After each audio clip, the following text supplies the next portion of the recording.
de esta jornada, cuyo título es Diagnóstico actual, desafíos en salud mental y adicciones. Vamos a escuchar 3 trabajos que han plasmado los expositores, en los que se interrogan sobre la propia práctica y los obstáculos de su quehacer. Y también hasta dan una ubicación dentro de su historia, su trayectoria clínica. Cada uno contará con hasta 20 minutos y al finalizar todas las exposiciones se dará lugar a preguntas o comentarios enriquecedores. El primer trabajo tiene como título Revisión del tratamiento ambulatorio de las adicciones en el Hospital General. Las autoras son residentes del Hospital Bernardino Rivadavia, que las paso a nombrar. María Florencia do Nascimento, licenciada en Psicología de la UBA, es estudiante de posgrado en Psicología Clínica del Instituto Clínico de Buenos Aires, dependiente de la Escuela de Orientación Lacaniana. Paula Agostina Pisani, licenciada en Psicología de la UBA. Paula Elisa Ramonino, licenciada en Psicología, también de la UBA. Dominique Dirazar, médica de la Universidad de Buenos Aires. Y Ana Lucía Mira, es médica de la Universidad Católica de Córdoba, estudiante de la maestría de Psicofarmacología de la Universidad Favaloro y estudiante de la carrera de Psicología Clínica, especialista en terapia cognitiva conductual de la Universidad de Buenos Aires. Escuchamos a las expositoras. Hola, buenas tardes. Bueno, dada la prevalencia en el contexto actual de las adicciones como fenómenos sociales que atraviesan y marcan la época, y nuestra práctica como profesionales en formación en un hospital general, planteamos una serie de interrogantes en relación a esta problemática. Admisión, abordaje terapéutico, conceptualización de estas presentaciones en el campo de la salud mental. Entendemos que la adicción es una patología cuya etiología es no lineal y multideterminada, lo cual genera la imposibilidad de un abordaje simplicista de esta temática que considere una mirada exclusivamente individual o puramente sociológica. Cuando nos enfrentamos con este o cualquier tipo de pacientes en el hospital, tenemos al menos 2 vías para pensar su padecer. Podemos pensarlo como adicto, entre muchas comillas, y tratar su adicción, ya sea en el hospital general o derivando a algún centro especializado, o bien intentar pensar la complejidad de su problemática, dejarnos cuestionar en nuestras disciplinas y aceptar el desafío e incomodidad que esto implica. Para guiarnos hacia el esbozo de posibles respuestas, presentaremos una serie de viñetas de pacientes con historias de consumo problemático atendidos en el Hospital Rivadavia y los debates y prejuicios en torno al tratamiento interdisciplinario de los mismos. ¿De cómo se acercan nuestros pacientes a consultar? Es la misma categoría de trastorno por abuso de sustancias la que muchas veces determina la condición o no de admisión y tiende a ser sinónimo de inabordable. Siguiendo a Barcala, es la operación misma de clasificar la que inicia el circuito de evitación y exclusión. La autora señala la doble cara de la derivación institucional que deja a los pacientes en un lugar intermedio que termina por ser un no lugar y funciona como un modo instituido de evitar el conflicto y la complejidad que presentan ciertas presentaciones clínicas. No debemos olvidar que los dispositivos públicos y que se suponen especializados en pacientes con consumo problemático que posee la Ciudad de Buenos Aires son escasos, tienen una inmensa demanda y un tipo de atención que puede no ser la adecuada para todos los pacientes en esta condición. Una investigación en campo de Rossi, realizada a partir de encuestas a diversos profesionales de distintos hospitales, arrojó que los principales motivos entorpecedores del establecimiento de un tratamiento para estos pacientes eran las barreras económicas y geográficas. La mayoría de las respuestas dadas por los trabajadores adjudican los motivos de la interrupción a aspectos culturales que residen básicamente en el paciente y remiten a las prácticas y las valoraciones de los pacientes acerca de su salud.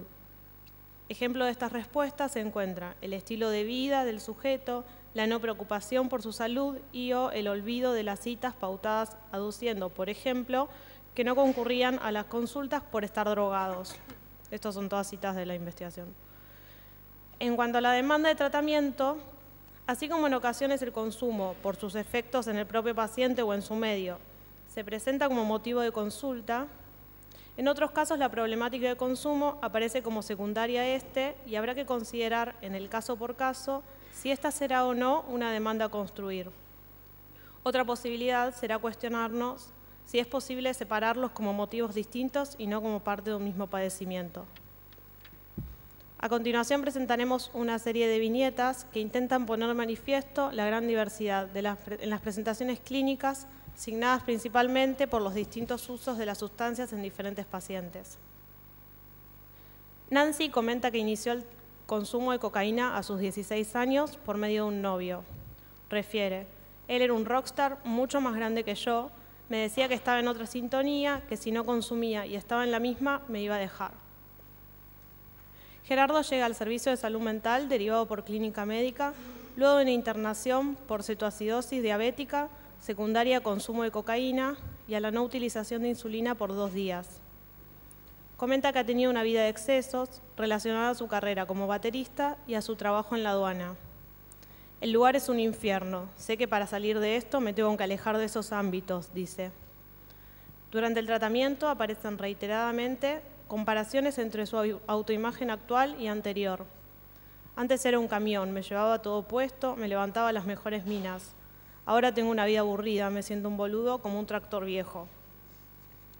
Juliana escribe o fuma. La paciente retorna luego de un tratamiento fallido en el año 2010 por Moving. Según refiere, se encuentra en una profunda depresión posterior a una histerectomía. Con el desarrollo del tratamiento surge como motivo de su dolencia el abandono sentimental de un amigo homosexual en el periodo postquirúrgico. Refiere insomnio de mantenimiento y cuando se realizan las medidas de higiene del sueño se evidencia un gran consumo de tabaco. Me voy a dormir con el pucho en la mano. No tengo otra forma de bajar a la noche, dice. Fuma aproximadamente 20 cigarrillos entre las 20 y las 0 horas. A pesar de entender que es un factor que dificulta su descanso, refiere no estar en condiciones anímicas para abandonarlo. Jacinto tiene 48 años, hace 20 toma alrededor de 7 litros de cerveza por día, cerveza únicamente. En estos 20 años solo mantuvo la abstinencia por 4 meses, de los cuales 2 estuvo institucionalizado en una granja. Recuerda esta experiencia negativamente. Refiere que no realizaba actividades en todo el día y que no lo escuchaban, que veía a la psicóloga con poca frecuencia y no le prestaba atención. Su consumo siempre fue en soledad. Le daba vergüenza que lo vieran así, especialmente sus hijos. Muchas entrevistas pasaron hasta que pudo comenzar a preguntarse qué fue lo que lo motivó el abuso de alcohol. Me quedaba callado, me tragaba todo, dice. Camila concurre al servicio derivada por otorrinolaringología por perforar su tabique nasal por consumo de cocaína. Tiene 26 años, vive con su madre, quien vende sustancias ilegales en su propia casa. Esta afirma que lo hace porque quiere lo mejor para sus hijos, les compra propiedades, automóviles, etc. En la familia nadie habla del tema, pero todos consumen. Camila cuida excesivamente a sus hermanos, repartiendo su energía dependiendo de quién peor se encuentre en cada momento a causa del consumo problemático de sustancias. Luego de un par de meses de tratamiento, le contó a su madre acerca de su problemática. Llevo un mes de abstinencia de lo que vos vendés, le dijo. Abordaje psicoanalítico. Silvia Pulichet propone que en la base de la toxicomanía se encuentra la operación del farmacón. Para entender cómo funciona esta operación es necesario reconocer que el tóxico presenta una ambigüedad en su definición. El farmacón tiene un doble sentido, remedio y veneno. La operación del farmacón permite el acceso a una satisfacción alucinatoria que no necesita pasar por el campo del lenguaje y produce un tamponamiento tóxico de la castración. De este modo, lejos de funcionar como una autodestrucción, tal como lo plantea el discurso popular, esta operación protege una forma de narcisismo. Esta puede manifestarse en 2 modalidades distintas, como suplencia o como suplemento. En la suplencia, la dicción da cuenta de un desfallecimiento o de una insuficiencia de la función paterna que hace necesario suplir permanentemente la claudicación de la instancia simbólica. Con la operación del farmacón, el sujeto trata de acomodar una forma de apertura al goce, conformando una tentativa a cerrar algo del cuerpo. En el caso del suplemento, en cambio, la toxicomanía opera como una prótesis narcisista que permitiría suplir imaginariamente la carencia de la organización fálica bajo una forma tóxica. En este estado de suspensión, el sujeto puede ahorrarse la pregunta por su ser y por su falta, esquivando el enfrentamiento a la castración simbólica. La autora afirma que la operación del farmacón participa de una forma de destitución de la subjetividad, engendra una forma de desaparición del deseo desde el mismo momento en que el cuerpo ya no es elaborado dentro de la articulación de los significantes. Así, el cuerpo deja de ser elaborado dentro de las cadenas significantes, lo cual constituye una forma de desaparición del sujeto. Teniendo en cuenta estos desarrollos teóricos, cuesta pensar la posibilidad de un tratamiento psicoanalítico clásico con pacientes con esta problemática. En función y campo de la palabra y el lenguaje en psicoanálisis, Lacan ubica al campo simbólico como aquel registro que permite un trabajo propiamente psicoanalítico y empuja a volver a la obra de Freud, a las formaciones del inconsciente y a la expresión del deseo que ellas simbolizan. El síntoma, tal como el sueño, está estructurado como un lenguaje cuya palabra debe ser liberada a través del análisis. Habría cuestionar la posibilidad de hablar de síntomas en el sentido psicoanalítico para el caso de una toxicomanía. No se trata del síntoma freudiano clásico que habla, que tiene un sentido a descifrar, sino de un modo de goce no articulable simbólicamente. Por esta razón, la posibilidad de un análisis podrá darse recién cuando se instale nuevamente un goce fálico que se encuentre mediado por la palabra. El intento de resolver el malestar subjetivo real a través de un medio también real que opere sobre el cuerpo, un tóxico, debería ser sustituido por un intento simbólico de resolver dicha cuestión, pasaje del hacer al decir.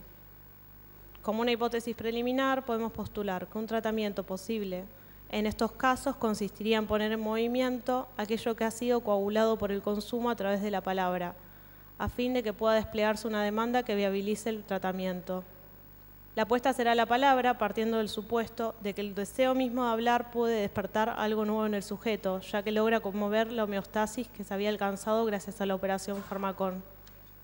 Será entonces la tarea de los analistas y operadores hacer cesar la repetición muda e instalar interrogantes. En este momento, el paciente comenzará a transitar otra etapa del tratamiento, que es la emergencia del sujeto del inconsciente y el despliegue del campo del deseo.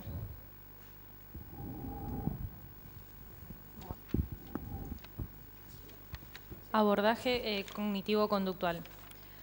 Se puede realizar una combinación de técnicas cognitivas y conductuales. Las primeras tratan las creencias relacionadas con las drogas y los pensamientos automáticos que contribuyen a los impulsos y al craving. Las técnicas conductuales ayudan al paciente a probar lo acertadas que son las creencias relacionadas con las drogas que disparan y perpetúan el uso de las mismas y se utilizan para enseñar a los pacientes habilidades, por ejemplo, asertividad o relajación, que les van a permitir tratar con situaciones de alto riesgo, impulsos y craving de consumo. Dentro de las técnicas cognitivas que destacamos se encuentra el análisis de ventajas y desventajas, la identificación y modificación de creencias asociadas con las drogas, la reatribución de responsabilidad y el registro diario de pensamientos. Y dentro de lo que son las técnicas conductuales, se trabajó con programación y control de actividades. Desde el punto de vista psicofarmacológico, también lo que desarrollamos en este trabajo son las adicciones más prevalentes en nuestro servicio, que fueron por un lado tabaco, en realidad sería nicotina, y psicoestimulantes. Dentro del tabaco que se consume habitualmente se encuentra la nicotina, que es la que produce el efecto estimulante y ansiolítico. Ejerce acciones como modulador del humor negativo, reducción del estrés y reducción del apetito. El craving de esta sustancia se presenta al despertar y luego de que el paciente ingiere alimentos de tipo sólidos. Y el tipo de dependencia se evalúa en base al patrón histórico de consumo, a la evidencia de tolerancia que tiene el paciente y a los síntomas de abstinencia. Hay que considerar el inicio de medicación cuando se inicia tratamiento frente a síntomas de abstinencia en intentos previos, patrón de recaída de pocas horas, puntuaciones altas en las escalas de evaluación de dependencia que utilizamos en las entrevistas, cuando fuman más de 15 cigarrillos por día o cuando fuman el primer cigarrillo en la primera hora luego de levantarse. Los mayores índices de abandono de hábito tabáquico se obtienen cuando se combinan la terapia de reemplazo de nicotina y la terapia conductual. Desde lo farmacológico, la terapia de reemplazo se realiza con parches transdérmicos, chicles, pastillas, spray nasal y aerosoles. Después puede haber un reemplazo de tipo farmacológico con bupropión, que puede ser el de liberación prolongada, y varenicline.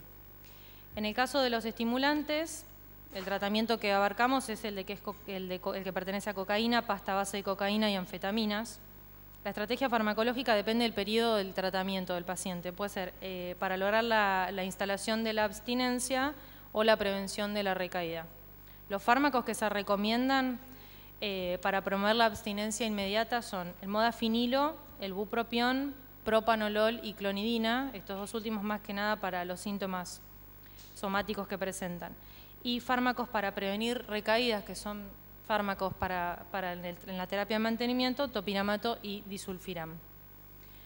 Bueno, como conclusión de nuestro trabajo, podemos pensar que históricamente las adicciones han constituido un área apartada, por no decir excluida, dentro de lo que sería el conjunto de los trastornos que integran la salud mental. La realidad muestra que un gran porcentaje de los pacientes que consultan en el hospital poseen asociado algún trastorno por abuso o dependencia a sustancias, cuando no es este el principal problema. Es por esto que consideramos como primer paso esencial el reconocimiento de dicha problemática, distinguiéndola de una conducta delictiva y evitando culpabilizar y segregar a quien padece de estas problemáticas, lo cual generaría de por sí múltiples cambios en el abordaje de la misma.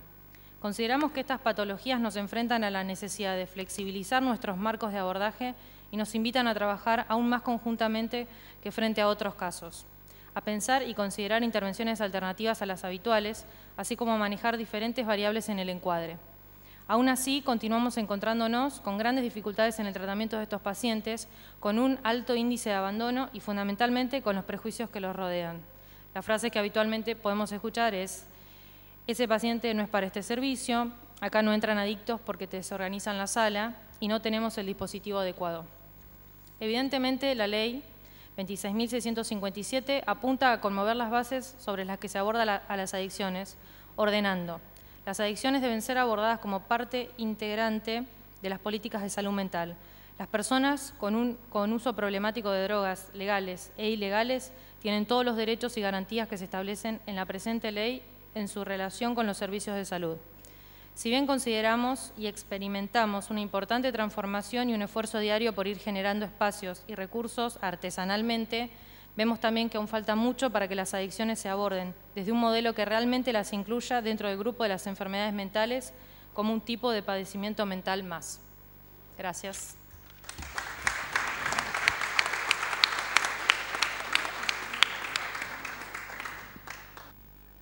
Damos paso ahora al segundo trabajo de la mesa, que tiene por título El dispositivo de internación, cuyos autores son Sergio Berkowski, médico especialista en psiquiatría y psicoanalista, coordinador del servicio de internación del Hospital Nacional en Red, licenciada Laura Bonaparte, especializada en salud mental y adicciones, ex Senareso. También participan de este trabajo el licenciado Rubén Bernardo Guía, que es licenciado en Psicología, magíster en Prevención y Asistencia de las Drogas Dependencia, ex jefe de Departamento de Asistencia Integral del Hospital Nacional en Red, licenciada Laura Bonaparte, especializada en Salud Mental y Adicciones, ex Senareso, ex Coordinación del Servicio de Internación del Hospital Nacional en Red. Y el licenciado en Psicología, Sebastián Gutiérrez, que es coordinador del Servicio de Internación del Hospital Nacional en Red, licenciada Laura Bonaparte, especializada en Salud Mental y Adicciones.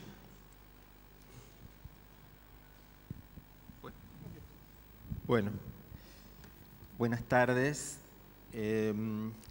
El propósito de este trabajo es caracterizar la especificidad de un servicio de internación en las actuales circunstancias, describiendo sus desafíos y alternativas en la medida en que en su particularidad, es decir, que se ocupa de las presentaciones actuales y se propone trabajar en el marco de la ley 26.657.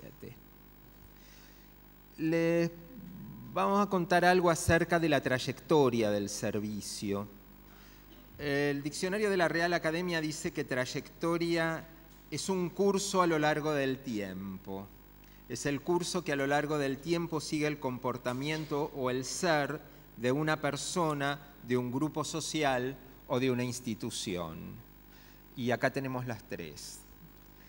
En un principio, el servicio de internación de este hospital se llamó internación de adolescentes.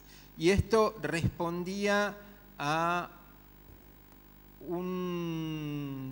notable, como el imaginario social a veces responde a ciertos paradigmas de época.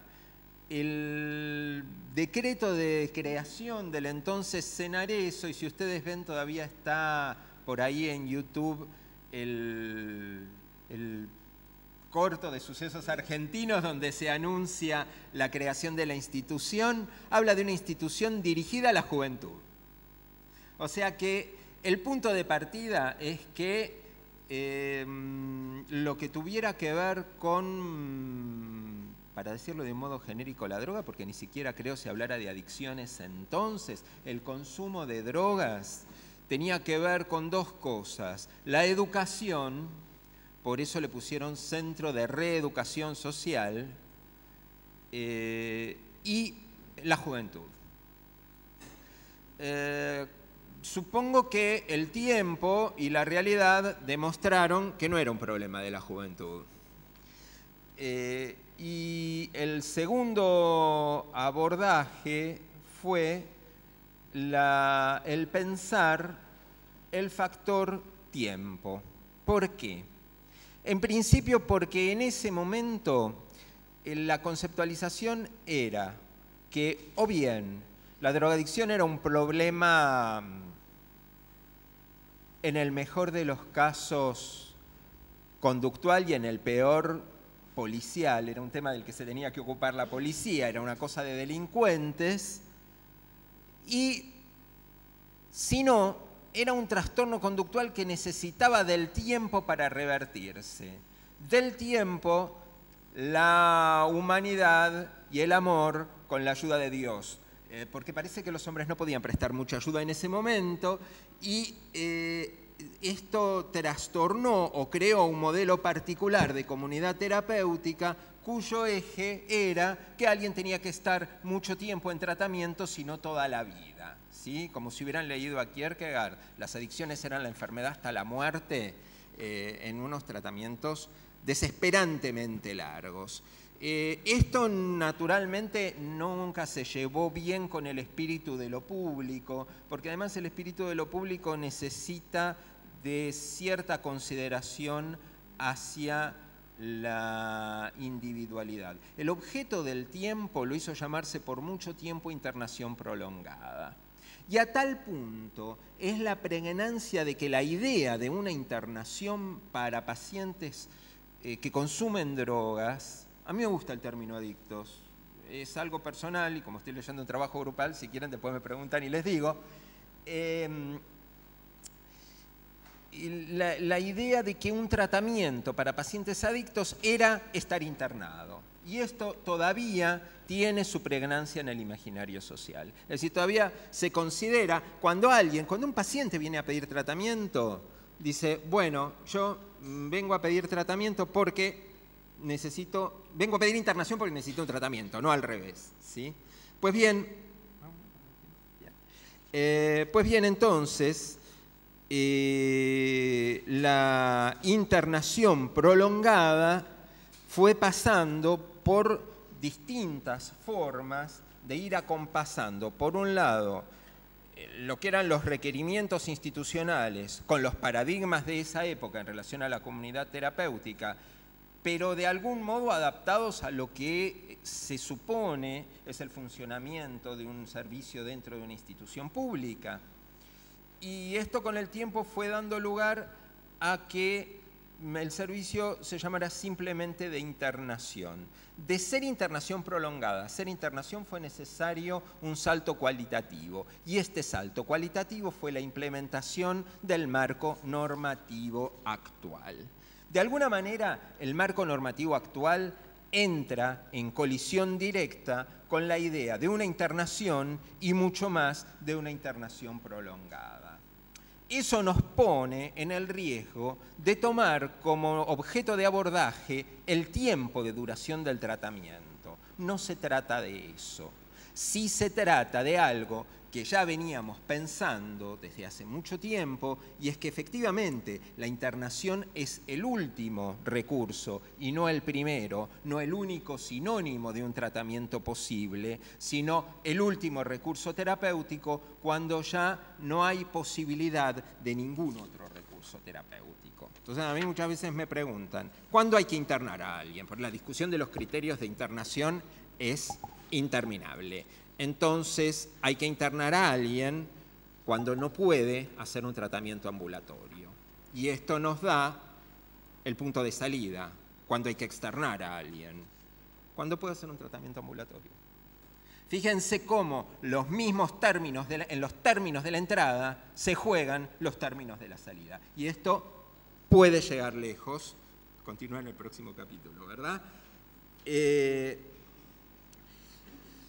Y esto en la medida en que la internación es efectivamente una situación, un estado de excepción. Y esto en el sentido más teológico-político que quieran tomarlo, ¿sí? ¿Qué quiere decir esto? Quiere decir que la internación supone una privación de la libertad. ¿Puede ser legítima o puede ser ilegítima? La pregunta queda abierta.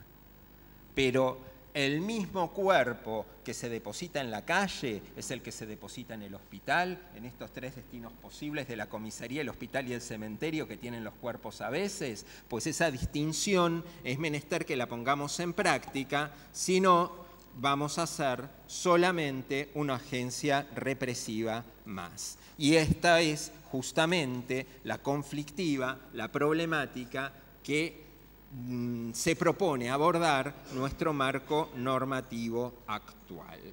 ¿Sí?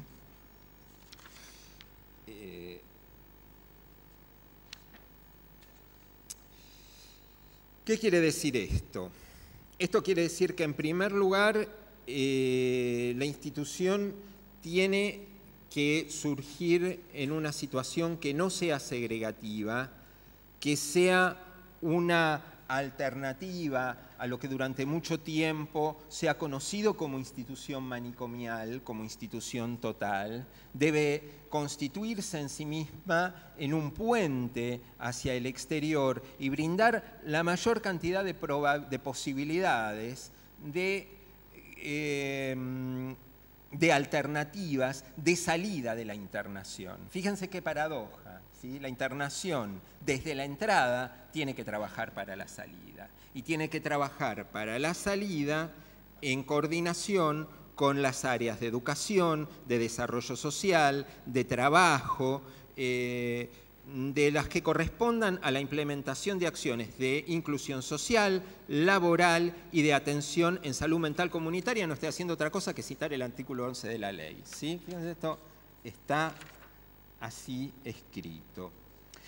Entonces, ¿cómo hace la institución para plantearse como alternativa a una situación de excepcionalidad? ¿Sí? Considerando lo complejo y la complejidad de las presentaciones y su articulación en un consumo sostenido en el tiempo, ¿sí? Porque el consumo sostenido y los modos de llegada a la institución, de hecho, dificultan seriamente el diagnóstico, lo ensombrecen. En ese sentido, la institución se plantea como un potencial, como lo que todavía no es, como lo que se puede plantear como alternativa en relación a esto que Lacan llamaba los ideales analíticos, pero que también bien pueden ser los ideales institucionales de autenticidad, de independencia, de felicidad, que son aquellos que justamente nosotros tenemos la obligación de interrogar, no de remarles en contra, decirles muchachos, total no importa, es imposible, de interrogar, de poner en tensión. ¿Ofertando qué? Ofertando la posibilidad de trayectos singulares a través del trabajo en red. Es decir, ya el trabajo en red implica una juntura del exterior y del interior que pone en nuestro horizonte la triple necesidad de que el sujeto tenga un horizonte, si no laboral, por lo menos cultural, y si no laboral y cultural, por lo menos de formación. Pero cada uno, como es una trenza, va llevando de uno a otro, ¿sí?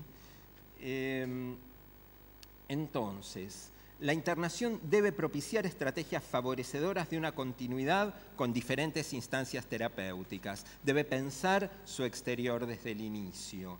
La internación puede propiciar el armado de redes, generando articulaciones interinstitucionales e intersectoriales. Este es el desafío. Me miran mis compañeros como diciendo, bueno, vamos para allá, hacemos lo que podemos cada día. Pero bueno, esta es justamente la idea. Nosotros estamos en un momento de construcción de una proyección que traiga el exterior a la internación desde el principio y en ese doble movimiento inserte a los pacientes internados según sus propias iniciativas, según sus propias inclinaciones, según sus propias disposiciones, en alguna de estas tres áreas, ¿sí? Laboral, formativa y cultural. Bueno, creo que llegamos bien. No tengo más para correr.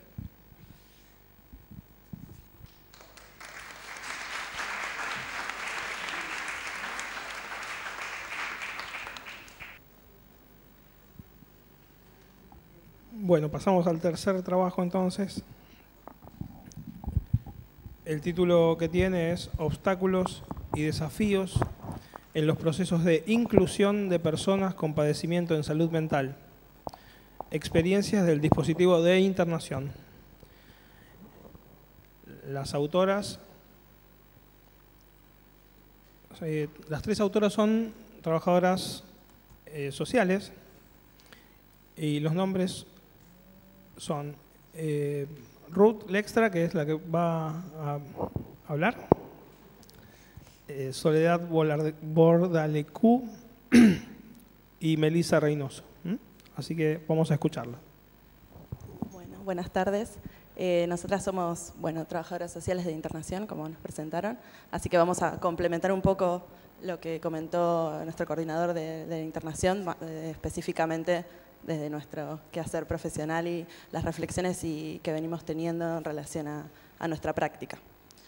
Este trabajo da cuenta de nuestros interrogantes y obstáculos que encontramos como trabajadoras sociales en el dispositivo interdisciplinario de internación en salud mental cuando nos proponemos generar estos procesos de inclusión social con los pacientes que se encuentran en los márgenes del sistema que los excluye. Estos son los pacientes que nosotros atendemos, los que pueden acceder a un hospital público. Desde este último tiempo y como consecuencia del avance despiadado de estas políticas neoliberales, cada vez más los sectores de la sociedad quedan por fuera, en los márgenes o incluso algunos hasta excluidos de los propios márgenes. Este sistema otorga beneficios a quienes concentran la riqueza y el poder, quedando por otro lado un gran número de sujetos en situación de vulnerabilidad social. Tras un discurso de falta de recursos económicos a estos sectores, ¿puede quedar el Estado eximido de la defensa de estos derechos universales? Nos preguntamos. En este contexto, donde se beneficia el proyecto individual por sobre el colectivo, donde más fuertemente surge en nuestras prácticas el compromiso y la necesidad de pensar trabajos en red y para la salud de la comunidad.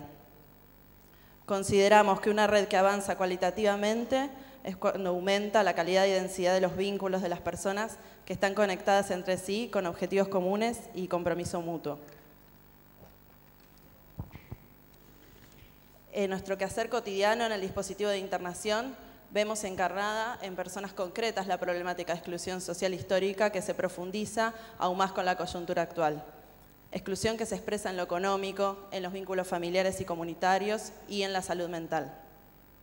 En este sentido, tomamos a Jaime Breil, quien expresa que no hay enfermedades de la pobreza, hay enfermedades de la riqueza con desigualdad. Es necesario cambiar el punto de vista porque si no aparecen los pobres como responsables de las enfermedades. Lo que el modelo de salud pública llama enfermedades de la pobreza debería llamarse enfermedades generadas por un sistema social que necesita la desigualdad. Para abordar la problemática de las personas que ingresan a internación en un momento personal de crisis, consideramos que el abordaje individual asistencial es insuficiente. Es imprescindible generar un trabajo que se proponga el armado de redes comunitarias intersectoriales. Sin embargo, la escasez de políticas públicas y recursos necesarios para un trabajo acorde a estas circunstancias, coherente con los postulados de los derechos humanos y de las leyes, pone a estos equipos a utilizar la creatividad en la construcción de estrategias inclusivas que intentarán cubrir los huecos que deja el sistema. A continuación vamos a resumir un poco las experiencias que relatamos en el trabajo que después van a poder leer, experiencias de procesos que venimos acompañando hace años, por lo menos las compañeras que trabajamos en internación hace más de 3 años que estamos en el equipo y venimos acompañando procesos desde ese momento, aún siendo de internación con pacientes que se han externado, pero que muchos continuamos como su equipo tratante de modo ambulatorio. Fabián tiene 40 años, su primera internación en nuestro hospital fue en el 2014, debido a una descompensación de su cuadro de base asociado a un consumo problemático de alcohol. Tiene un hijo de 16 años, vínculos familiares deteriorados producto de sus profundas crisis en salud mental que llevan años de data. Fabián en su juventud había tenido distintos empleos, convivía con su pareja y su hijo, había accedido a su vivienda propia.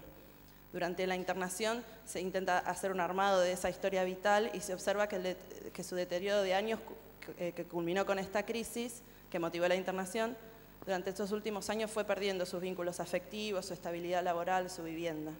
Su internación duró varios meses, no consta acá, pero fueron 8 meses. Se trabajó interdisciplinariamente acompañando el proceso que le permite organizarse, digamos, en el marco de la internación. Desde lo social trabajamos con sus vínculos con los referentes familiares, afectivos, propiciando salidas, encuentros. Para Fabián una preocupación central era la cuestión laboral y había tenido varias salidas de búsqueda laboral que resultaban infructuosas debido a su presencia, a su notable deterioro, a su poca capacidad de espera en ese momento, a sus dificultades para expresarse. Se trabajaron diversas alternativas, una de ellas era acceder a la pensión no contributiva, como que le pueda brindar alivio económico, si bien sabemos que el monto económico no es suficiente para vivir, está debajo de la línea de la pobreza, esto le permitía brindarle alimentos a su hijo, acompañarlo desde ese lugar, tener viáticos para viajar y para movilizarse. Sobre la cuestión habitacional se trabajaron distintas alternativas, se consideró que no era conveniente vivir con sus referentes debido a falta de contención, de recursos económicos, de conflictiva familiar. Contar con un ingreso fijo proveniente de esta pensión no resolvía su cuestión ocupacional, en especial para esta persona que se reconocía como trabajador y obviamente, como todos acá, que quería trabajar, ¿no?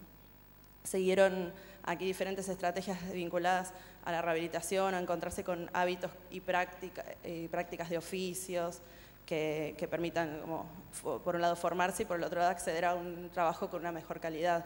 Nuestros pacientes en general, cuando trabajamos la cuestión laboral, no han tenido empleos, no han tenido formación, no han tenido trayectorias laborales, entonces es muy difícil, y aún llevando una situación de consumo problemático o de salud mental en general, es muy difícil que los empleen, ¿no?, en un trabajo digno. Allí empezó a hacer cursos en el Ministerio de Trabajo y talleres de rehabilitación en salud mental acá del gobierno de la ciudad. Y luego de intentar varias externaciones en distintos dispositivos convivenciales que son para personas en situación de calle, lo que nos ofrece hoy el gobierno de la ciudad, varias de estas instituciones, tanto del gobierno de la ciudad como las conveniadas o de ONG, rechazaron su incorporación por tratarse de una persona que consume. Digamos, aquí no fue evaluado su diagnóstico psiquiátrico de base, sino la cuestión del consumo. en todos los dispositivos habitacionales, cuando nosotros hacemos las derivaciones, digamos, para que luego de la internación una persona que viene de situación de calle o que fue expulsada de su hogar no puede vivir, bueno, hay que garantizar que vive en un lugar. Nos encontramos con este obstáculo, en este caso y en muchos, que sus incorporaciones son rechazadas por tener alguna situación de consumo. Que también, por otro lado, es cuestionable esto de solicitarnos los diagnósticos o informes diagnósticos, porque es una persona, un ciudadano como cualquiera que necesita acceder a su derecho a la vivienda. Eso ya es cuestionable, pero bueno, más cuestionable aún es rechazarlo por su diagnóstico, ¿no?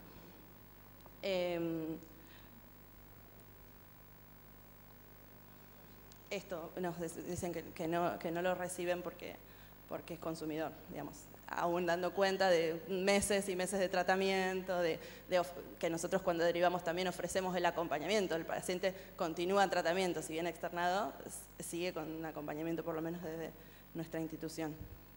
Finalmente, en el dispositivo que lo aceptan, el paciente no se sintió alojado, esta experiencia le aportó una carga de estrés que no pudo sobrellevar, era un paciente que no había tenido trayectoria de situación de calle, entonces se encuentra en un contexto con un montón de personas que van diariamente a dormir, que están viviendo en calle, que seguramente están con consumo, no era el dispositivo, digamos, como conveniente para él. Esto nos lleva a una encerrona porque este impedimento de que continúe internado, él ya estaba estabilizado y con muchas ganas de vivir su vida afuera, como cualquiera de nosotros. Pero bueno, y además la ley lo dice claramente, ¿no? Una persona no puede permanecer internada por un motivo habitacional. Bueno, esta vez no encontrábamos el lugar que le permitiera sentirse alojado y le brindara el marco para organizarse. Finalmente conseguimos una plaza en la Casa de Medio Camino, que depende de acá del hospital, y bueno, eso le permitió... Ahora, recién, después de un tiempo, está egresado de la Casa de Medio Camino, está viviendo en un hotel que él alquila con un sistema de apoyos que fuimos generando. Esto es desde 2014 y el paciente en esos 3 años tuvo idas y vueltas y reinternaciones. Dentro de los equipos interdisciplinarios se habla de la importancia de trabajar lo social con los pacientes. Cabe la posibilidad de pensar los procesos de salud e enfermedad sin pensar lo social o los procesos históricos, qué es lo que lleva a las personas a esta situación de desestabilización, de exclusión. Si bien las dos experiencias descritas se diferencian entre ellas, es importante analizar las mediaciones entre la cuestión singular y lo universal de los procesos de salud. Las situaciones que describimos, bueno, ahora solo por tiempo vamos a describir una, pero transcurren en una coyuntura política, cultural, económica, neoliberal, impactando en los procesos, en los trayectos de vida, tanto a nivel individual como familiar. En este contexto se comienzan a desintegrar los entramados sociales que sostienen a los sujetos. En este sentido se nos plantea el desafío de volver a integrar, junto con los sujetos que entran en un tratamiento, en internación, ese entramado a partir del trabajo en red, donde la interacción entre singularidades se construyen nuevas significaciones. Para entender el concepto de red, tomamos a Dabas y Perrone, quienes plantean que la red social es un proceso de construcción de prácticas interactivas entre los diferentes sectores de la sociedad, que fortalecen la sociedad civil, promueven el desarrollo de la trama social de manera más democrática y horizontal, generando mayor participación y responsabilidad en las problemáticas sociales, y a la vez contribuye a generar capital simbólico. Siguiendo a los autores, la noción de red social implica un proceso de construcción permanente, tanto individual como colectivo. Es un sistema abierto, multicéntrico, que a través de un intercambio dinámico entre los integrantes de un colectivo, llamemos familia, equipo de trabajo, barrio, organización, tal como el hospital, la escuela, la asociación de profesionales, el centro comunitario, y con los integrantes colectivos, que posibilita la potenciación de los recursos que poseen y la creación de alternativas novedosas para la resolución de problemas o la satisfacción de necesidades. Uno de los obstáculos que nos encontramos en el dispositivo de internación es que el mismo es pensado desde una lógica asistencial dentro del hospital, donde el paciente toma distancia de su vida cotidiana y su lugar de pertenencia, lo cual nos plantea algunos desafíos para el armado de redes. En los casos planteados, la articulación no era acorde a los tiempos de un tratamiento en internación o retrasaban la externación. Sin embargo, sin ese trabajo no había posibilidad de que el tratamiento ambulatorio sea sustentable. Lo que queremos decir acá es lo mismo que contamos. 3 años llevó que esta persona pueda poder generar toda esta red, que si bien esta persona que estuvo internada fue activa, digamos, colaboró, no es que nosotros le armamos la red desde afuera, conlleva articulaciones, reuniones con organizaciones, con familiares, lleva mucho tiempo, el paciente no puede esperar 3 años para tener algo organizado afuera. Por otro lado, se nos plantea la dificultad del trabajo intersectorial, que es un poco lo que comentamos. Cuando la problemática de consumo es tomada por otras instituciones como argumento para generar una nueva exclusión dentro de los dispositivos de salud mental o de salud en general. La falta de conocimiento sobre la problemática, sumado a los prejuicios vinculados a la misma y a los usuarios de drogas, se pone en tensión con la letra de la Ley Nacional de Salud Mental. Por otra parte, si la organización del trabajo en red implica en la dinámica cotidiana se realiza artesanalmente y por iniciativa de los trabajadores de salud, consideramos importante la responsabilidad estatal en que estas redes se formalicen en políticas públicas y faciliten el acceso a las personas a sus derechos fundamentales. Para ir cerrando como conclusiones, consideramos que no es posible un tratamiento sustentable sin un sostén sociofamiliar y comunitario. Entendemos al sujeto desde su perspectiva biológica y como un sujeto inscripto en un contexto histórico, cultural, económico y social. Lo social debe ser pensado interdisciplinariamente, teniendo en cuenta la historicidad del sujeto en cuanto a sus expectativas educativas, laborales, comunitarias, familiares, habitacionales. Sin una mirada integral se produce una fragmentación que acentúa el aspecto del padecimiento y desdibuja su historia y su potencial de transformación. Prácticas expulsivas se evidencian al momento de articular interinstitucionalmente. Nos encontramos con dispositivos para adictos o para locos, evidenciando las resistencias para considerar los consumos problemáticos desde la salud mental. Estas ideas estigmatizantes en torno a la persona consumidora de sustancias va a contramano de la Ley de Salud Mental y creemos fundamental repensar dichas concepciones y enfatizar en la formación como obligación ética de todo profesional de salud mental y de los distintos efectores de salud. La intervención intersectorial e interdisciplinaria de las prácticas están orientadas a reanudar el lazo social y fortalecer los procesos de promoción y la autonomía, tendientes a la construcción de la ciudadanía. Entendemos que no es posible trabajar con los sujetos sobre sus padecimientos de salud mental sin que esto se articule con las políticas públicas que accionen sobre las causas de estos factores determinantes. ¿Cómo hacer frente al déficit habitacional actual en la ciudad a la hora de externar pacientes que se encuentran en situación de calle? ¿De qué modo sostenemos el criterio de que la internación no puede prolongarse por problemas sociales o habitacionales? ¿Cómo avanzar en la construcción de un sistema de apoyos en el que intervengan más actores comunitarios o de otras organizaciones y que no sea materia exclusiva de salud mental? ¿Es posible pensar que las situaciones que producen exclusión social generan padecimiento mental?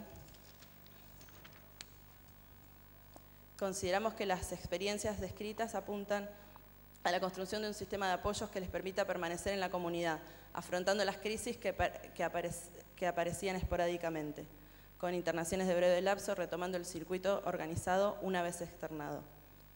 El desafío consiste en lograr abordar la dimensión material del proceso de salud-enfermedad y no solo como una dimensión subjetiva en relación a cómo se viven y enfrentan esos procesos.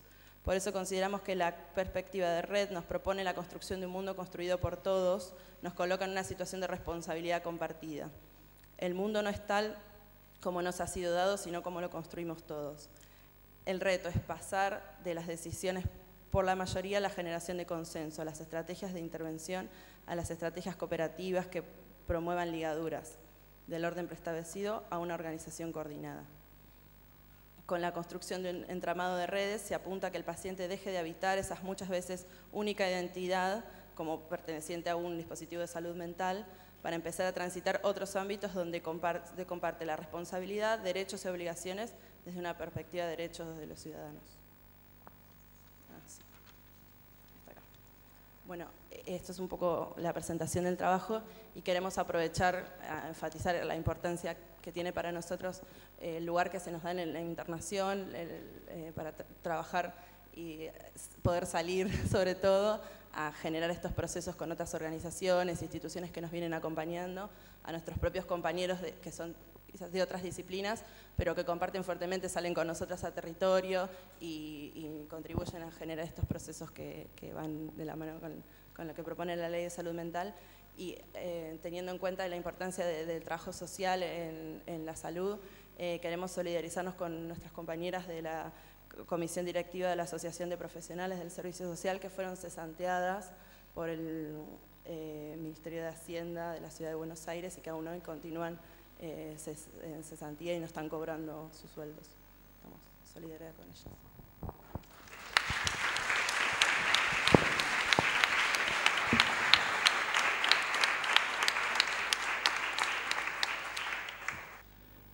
Bueno, abrimos un espacio para preguntas o para comentarios esclarecedores.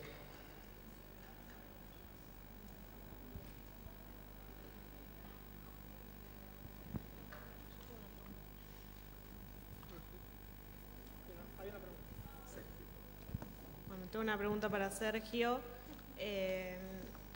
Nosotros en la residencia del Hospital Rivadavia tenemos un montón de debates acerca de la internación en pacientes con consumo problemático. Invitamos a la doctora Cerebriski a darnos una clase al respecto. Eso sí, quiero aclarar que casi siempre pensamos en términos de internación involuntaria, tal vez por el tipo de pacientes que llegan a consultorios externos en el hospital. Y me pareció interesante que en todo tu trabajo no nombraste esta premisa que para nosotros se nos vuelve como bastante persecutoria, que es el riesgo cierto e inminente. Y me pareció también muy interesante cómo lo marcabas, como bueno, pensar la internación cuando no se puede ya sostener un tratamiento ambulatorio. Y me preguntaba, lo que nos ocurre a nosotros mucho es la inconsistencia en los tratamientos con este tipo de pacientes, faltan mucho, a veces se ausentan durante semanas o meses y después vuelven. Entonces, si el criterio no sería o no podría ubicarse en las ausencias, ¿cuál sería como el criterio para poder pensar esto de cuando no se puede sostener un tratamiento ambulatorio?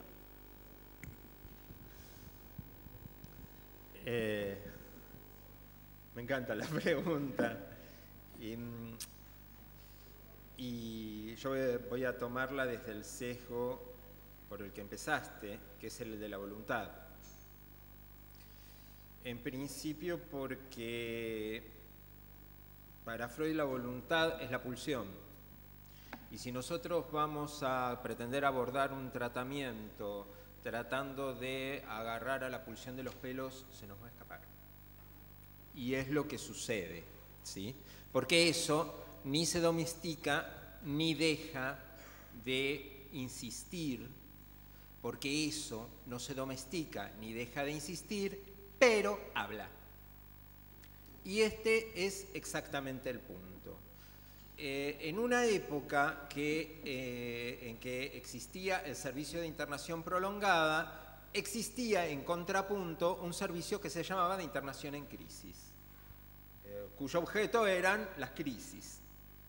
Es interesante fijarse en los nombres en las instituciones, porque debajo de esos nombres se ubican las prácticas, ¿sí?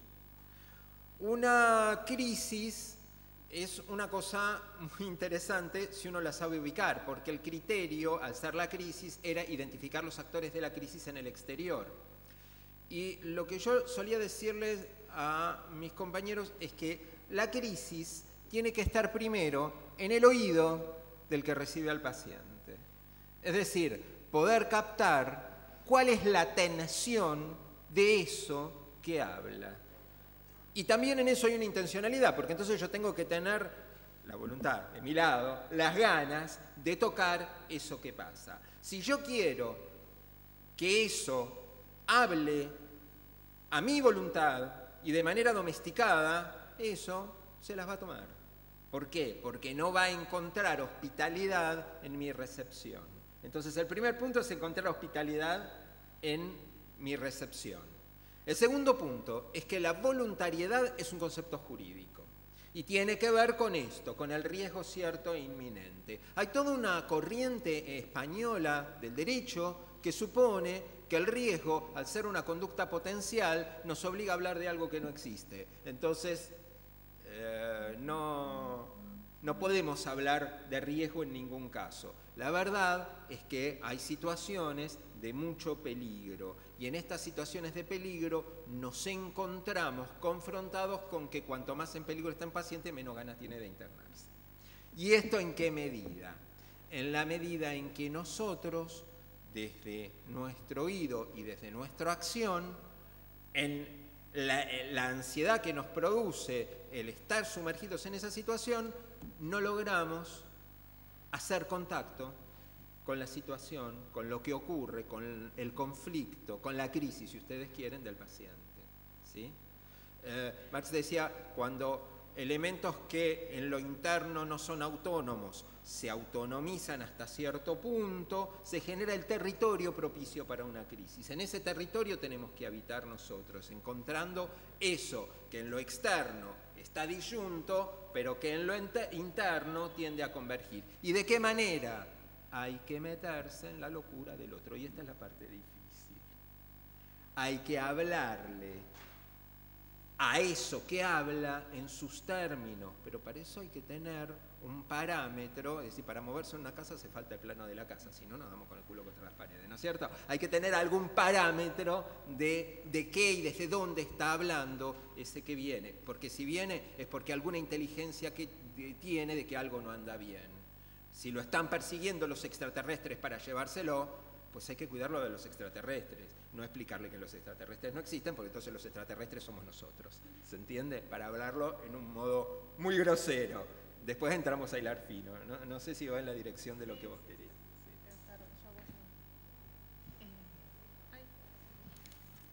No, también una pregunta para usted. A mí no me quedó claro, o sea, porque lo que queremos, por ahí el debate que siempre se nos presenta en la residencia es cómo evaluamos el riesgo en estos pacientes. Si son pacientes que por ahí vienen con una conducta crónica, ¿cuál es el riesgo y en qué momento nosotros sentimos, bueno, a ver, pensemos la posibilidad de una internación o no? O sea, ¿cuál podría ser el límite?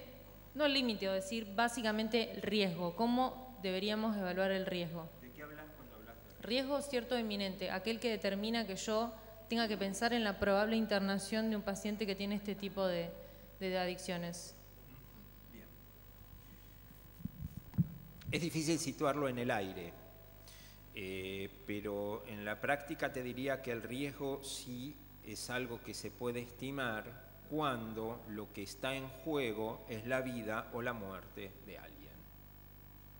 Incluso en esas condiciones, la indicación de una internación y su eficacia es algo que nosotros tenemos que por lo menos interrogar.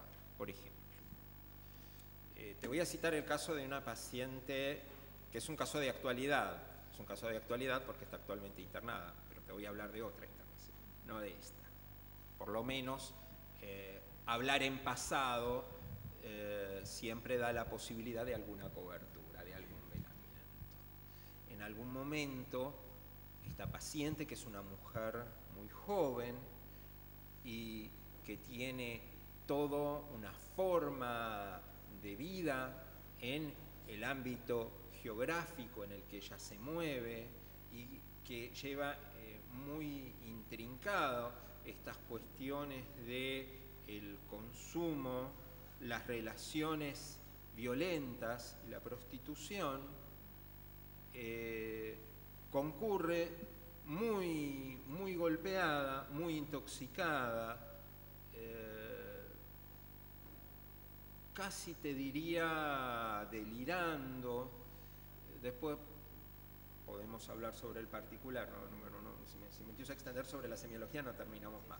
Pero el punto es que aún a sabiendas de que la perspectiva de ese tratamiento era que esta paciente ni deseaba la internación, ni tenía posibilidades de perdurar en la internación, el riesgo de que fuera nuevamente golpeada y que de estos golpes pudiera terminar de una manera accidental, no voluntaria, así como consecuencia, por añadidura, secundariamente, nos hizo decidir en ese momento su internación involuntaria, que duró lo que es su involuntarización, porque cuando estuvo en condiciones de ser voluntaria dejó la internación. Y uno dice, y para esto, y sí, es el lapso de tiempo que para ella es un tiempo ganado, si no, no lo hubiera podido hacer.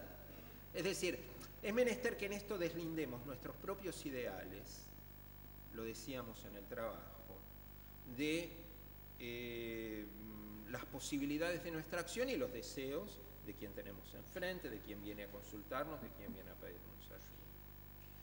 Ahí lo que tenemos que estimar es si verdaderamente se trata de una situación de vida o muerte, porque hay mucha gente que tiene instalado algo, voy a decir una mala palabra, y sé por qué lo voy a decir, en lo que Agamben llamaría formas de vida, porque la calle no es un modo de vivir, pero desde un punto de vista, si ustedes quieren, filosófico, puede entrar en los canales de una forma de vida. Que sobre eso uno puede explorar lo que es el estado de excepción y cuál es nuestra función desde lo público en relación a eso y qué tenemos que hacer. Sí, pero esa es otra discusión. En relación a eso, hay mucha gente para quienes decidir una internación involuntaria es una violencia. Y esto está en la artesanía de cada cual. Para eso nos reunimos, para eso no decide una sola persona, para eso está la interdisciplina, para eso está la supervisión. Porque exige de un cierto consenso y porque no lo puede decir una persona sola esto, un solo profesional, una sola disciplina. Porque en esto se abren, ustedes oyeron hablar de la teoría de las cuerdas, la teoría universal de la gravitación universal, no importa, la teoría de la distribución de la energía en el universo. No, el punto es, uno debe en estos momentos pensar, voy a decir al viviente, porque todos dicen al sujeto y nadie sabe de qué se está hablando, al viviente en sus múltiples dimensiones. Y son dimensiones articuladas. Y probablemente esto no lo pueda, es demasiado, y me parece realmente demasiado, como para que lo sitúe una sola cuerda profesional. ¿Sí? ¿Entienden?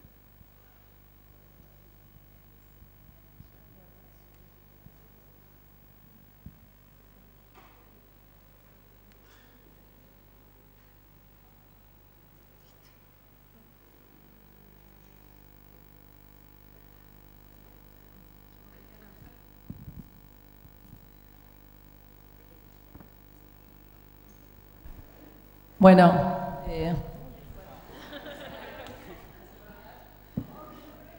así, más lejos.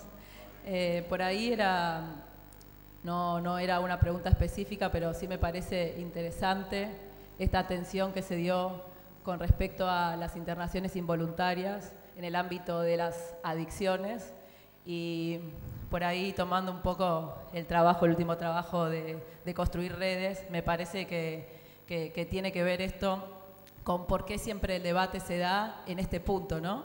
Como por qué genera tanta tensión. No por ahí para sumarme al debate, sino para interrogarlo un poco. ¿Por qué siempre, digamos, qué tendrá de restauración conservadora esta última carta de poder que nos queda sobre el cuerpo de los pacientes para internarlos involuntariamente y por qué se vuelve a dar siempre en el campo de las adicciones, ¿no? O no siempre, porque por ahí el ejemplo que traía el doctor Berkowski era más en el campo de la psicosis, que es por ahí una clínica diversa, aunque no sé si se puede separar tanto, pero yo lo que recordaba de por ahí la experiencia de Brasil era que se utilizó las internaciones involuntarias como una herramienta de coerción social directamente y cuando se quería limpiar una zona de consumidores de Paco o de crack, lo que se hacía era mandar internaciones involuntarias. Entonces me parece que si bien es interesante analizarlo clínicamente, no lo podemos dejar de analizar desde una óptica de control social. Me parece que es necesario que esos dos campos dialoguen, porque si no solamente nos quedamos con la situación singular, que por ahí es lo que más se debate en esta cuestión, pero no podemos dejar de ver eso entramado en una red. Me parece que por ahí dialogan estas dos cuestiones que se estuvieron planteando en la mesa.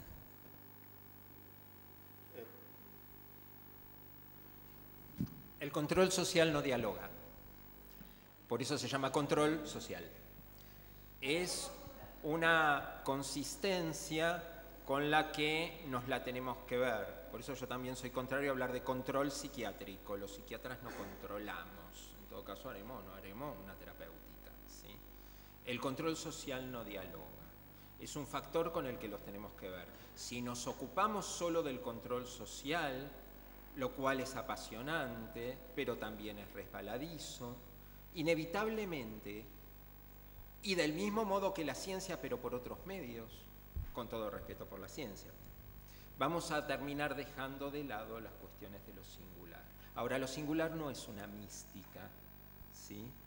Abordamos lo singular en su inmersión, y ahí sí nos vamos a encontrar con los poderes que lo determinan y con los poderes que lo controlan. Y eso sí es menester que lo tengamos en cuenta.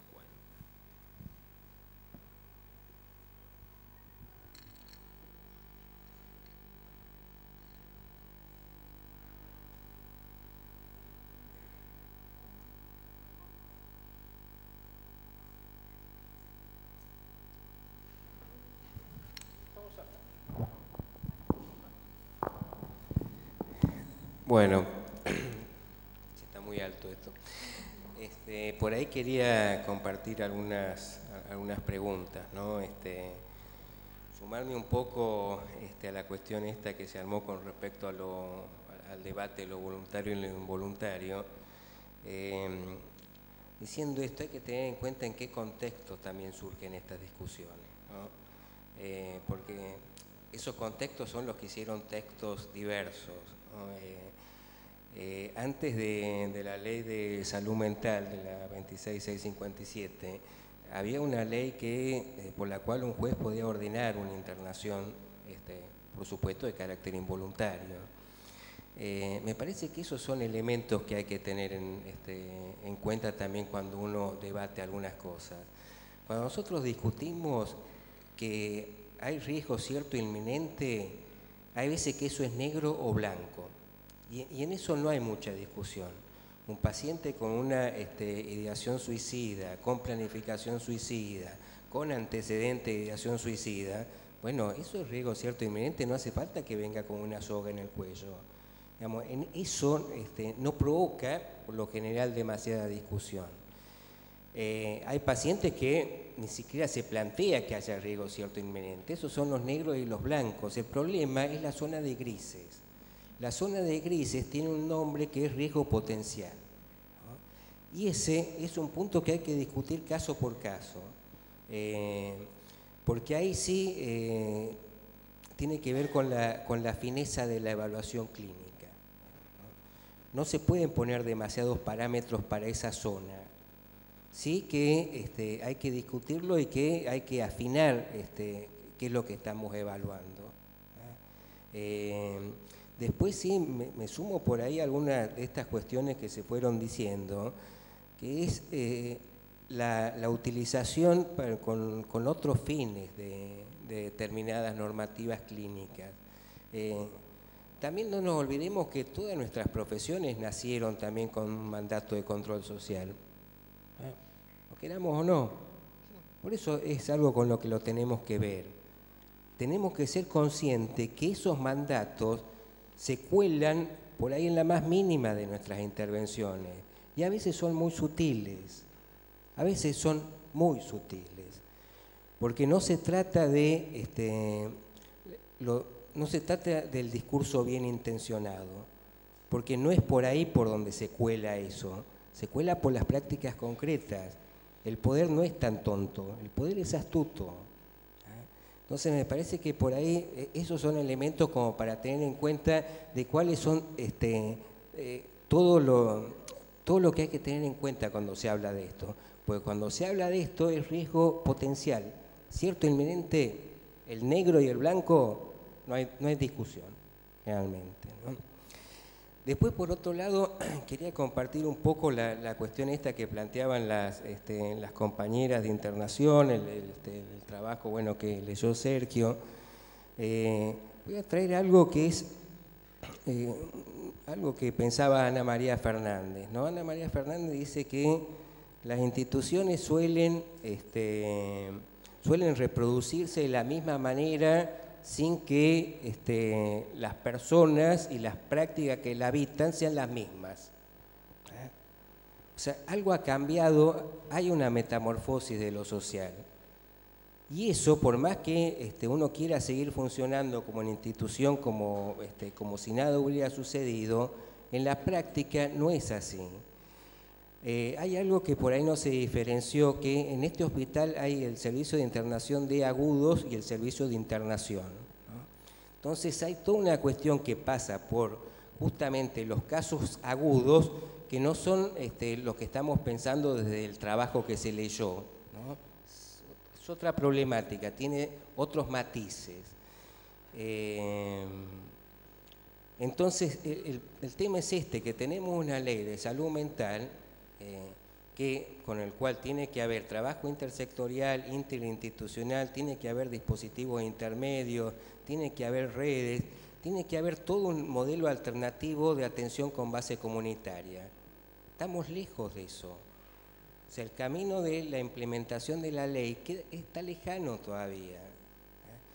¿Qué es lo que sucede en la práctica? Que en muchos casos en una internación que se prolonga a pesar del arduo trabajo que se hace para generar redes, para generar otro tipo de atención, no sería necesario si existiera también todos los elementos de dispositivos intermedios.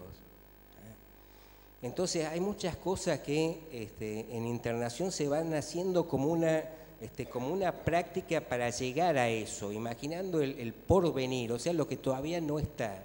Pero tenemos que desde nuestras prácticas ir haciendo eso que tiene que porvenir.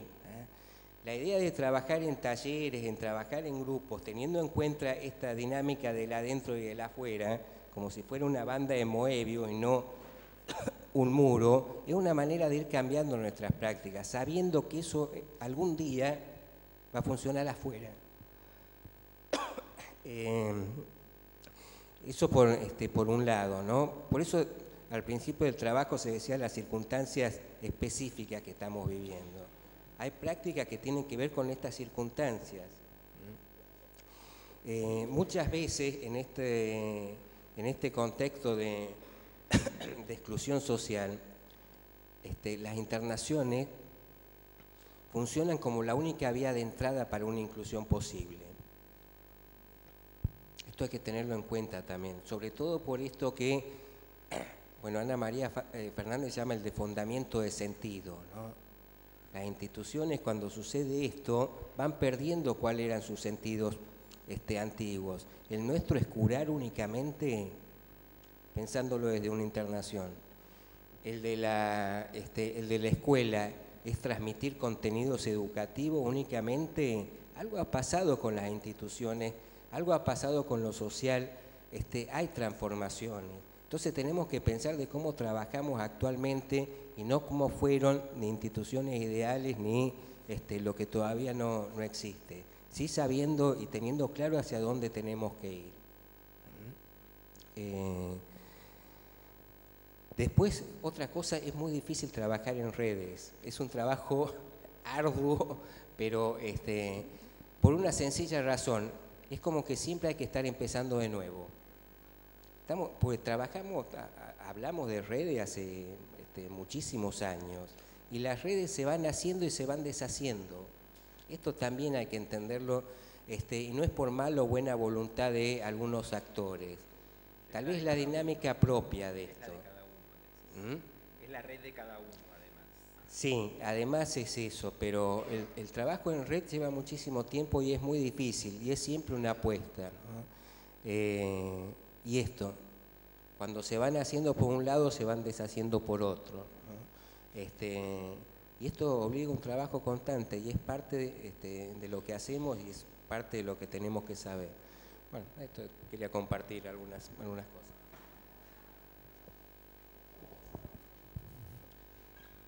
Para mí me es muy difícil responder al rol solamente de coordinador de mesa, porque la tentación está. Pero sí, en relación a lo que vienen señalando respecto a la involuntarización de pacientes en la internación, generalmente nos toca al servicio de agudos, generalmente. Puedo nombrar miles de ejemplos, incluso pacientes a los que fueron involuntarizados en otros lugares. Y lo que sí consideramos es que la ley, no es la nueva ley de salud mental porque tiene ya bastantes años, ya es vieja me parece, pero la 26657 lo que hace es considerar a los vivientes como sujetos de derecho. Bueno, entonces, si el paciente está en carácter involuntario en relación a su internación, si pasó el riesgo cierto inminente, dinámicamente se voluntariza, que es lo que expresó Sergio en su ejemplo. Pero bueno, vuelvo a mi rol de coordinador de mesa y lo que quiero señalar es que bueno, estas jornadas son o pretenden ser inclusivas, de hecho son abiertas y han presentado un trabajo con las compañeras de la residencia del Hospital en Rivadavia y creo que lo que presentaron fue algo muy ilustrativo porque a mí por lo menos me hizo pensar en que se detuvieron en presentar varios ejemplos de cómo se da la modalidad de la demanda hoy, y que además es considerando no específicamente lo más grave o socialmente grave, porque alguien que viene con una adicción al tabaco no le dicen anda a fumar paco y volvé, sino que me parece que la modalidad de la demanda hoy es como para pensar, para seguir debatiendo e interrogarnos sobre la cuestión de la admisión y el abordaje terapéutico. Por otro lado también el trabajo de Sergio también me mueve a pensar el cómo se responde al pedido de internación. ¿Para qué internar a alguien? Digamos, para señalarlo en grandes rasgos. Y el trabajo de las trabajadoras sociales de internación me mueve a pensar también en si es posible la inclusión. Creo que los ideales de la Revolución Francesa están bastante lejos en el tiempo. Y nosotros los psicoanalistas estamos acostumbrados a decir lo que no existe, ¿no? La relación sexual no existe. Creo que lo que existe es la desigualdad y la cuestión es qué hacemos nosotros con eso. Creo que mis compañeras dieron fe de su trabajo. Pero bueno, quería un poco refrescar la memoria para ver si hay preguntas para mis compañeros expositores.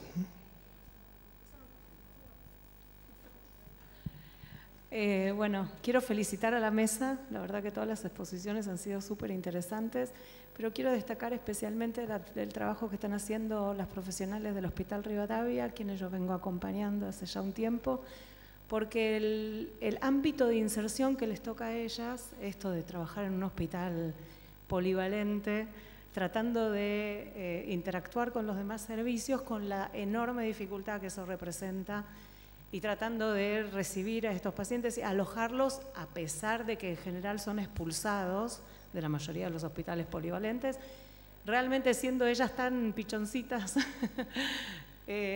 merece una felicitación. Ustedes están haciendo un trabajo extraordinario que realmente me parece que es muy loable lo de ustedes. Así que felicitaciones, chicas.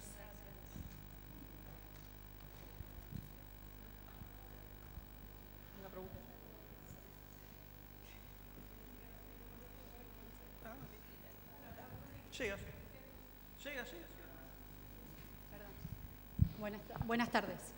Me quedo pensando lo que trajeron a la práctica las chicas que son trabajadoras sociales. Yo estoy haciendo una práctica en el servicio de agudos y doy fe que el laburo es intenso, muy intenso. Me quiero posicionar en este planteo del trabajo en red y me gustaría saber, no sé si es parte del planteo o si alguna vez se lo plantearon, qué posibilidad hay de incluir a un organismo llamado INADI, ya que muchas veces las decisiones que toman las casas u hogares de excluir a un paciente que tiene un problema de consumo y dejarlo fuera de un derecho tan básico que está planteado en la Constitución Nacional, que es una ley suprema. O sea, entiendo que una ley no mata otra ley, pero la Constitución Nacional habla del derecho a la vivienda. Entonces digo, ante esta cuestión de que la ley 26657 cambia un poco la posición del sujeto que padece una adicción como un sujeto que padece y lo corre del lado delictivo, digo, ¿qué posibilidades hay de incorporar a este organismo o algún organismo que le dé un apoyo jurídico al trabajo que ustedes hacen? Ya que, bueno, como vos planteás, tomó 3 años buscarle un lugar digno a esta persona.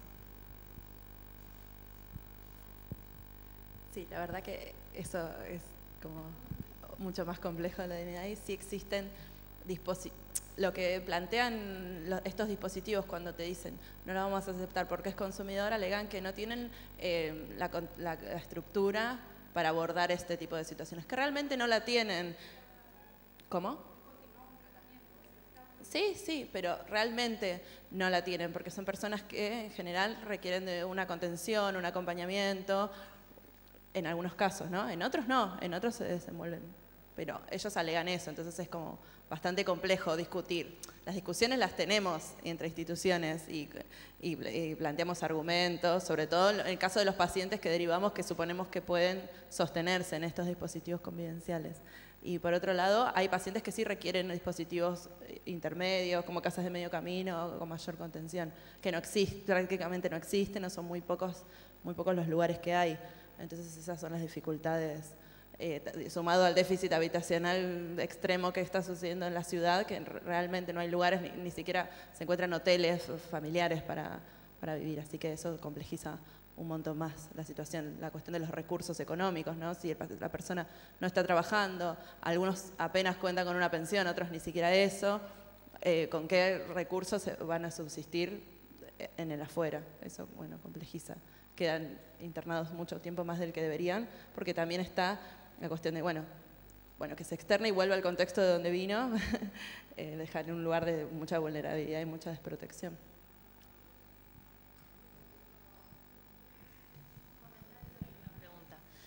Primero que ha surgido acá algunas cuestiones referidas al sujeto de derechos y también nosotros dentro de la práctica que desarrollamos con población en situación de vulneración social, también nos acostumbramos a pensar que el derecho a la vivienda es garantizado a través de instituciones que están destinadas a alojar a una persona en situación de calle, entendiendo que eso es una vivienda digna. Digo, ¿no? Entonces, también cada vez como sociedad vamos bajando los escalones respecto de qué se entiende por la garantía de un derecho. Sí. Y después, por otro lado, cuando las escuchaba, pensaba cómo piensan ustedes o cómo se les configura ahora la intervención más cotidiana a partir de la reimplementación de políticas neoliberales, también de la mano de un recrudecimiento de un discurso más positivista de la salud o biologicista, como le quieran decir, y también cómo pensar esto, cómo se configura con las instituciones que ustedes quieren derivar o armar algún tipo de red para reforzar el estigma del adicto. En esto, ¿no? De pensar el adicto como un sujeto crónico, que nunca va... Crónico en el sentido de que nunca va a modificar alguna cuestión de su conducta, de su subjetividad o que pueda tener un tipo de vida distinto. Por ahí venía la pregunta. ¿Se entendió la pregunta? Más o menos. Si piensan que va de la mano alguna cuestión esta de un discurso más positivista, de pensar de que el otro te diga, no, mira, no te lo puedo agarrar porque yo de adicto no tengo estructura para hacerlo porque va a ser toda su vida así, siempre va a consumir y va a hacer quilombo acá adentro. Esas cosas que escuchamos. No sé si respondo a tu pregunta, pero me parece que sí, que de mano del discurso positivista y de un sujeto que cada vez tiene menos derechos, aparecen prácticas, digamos. Este discurso viene acompañado con prácticas, eso hace muy difícil y cada vez, cada institución, cada ONG apunta, digamos, a sostener este tipo de prácticas y de alguna manera nosotros sentimos como que cada vez tenemos menos lugares como para pensar la inclusión de los sujetos, digamos, en esos lugares. Cada vez es más difícil. Y me parece que esto sí, digamos, como que hace un tiempo atrás hubiera sido impensable proponer, o sea, decir que la dirección quizás de salud mental no incluye sujetos con consumo y ahora nos recibimos, digamos, esas frases, digamos, en un marco donde tenemos una ley nacional, digamos. Entonces, esos discursos vienen acompañados con prácticas que estigmatizan y dejan al sujeto por fuera.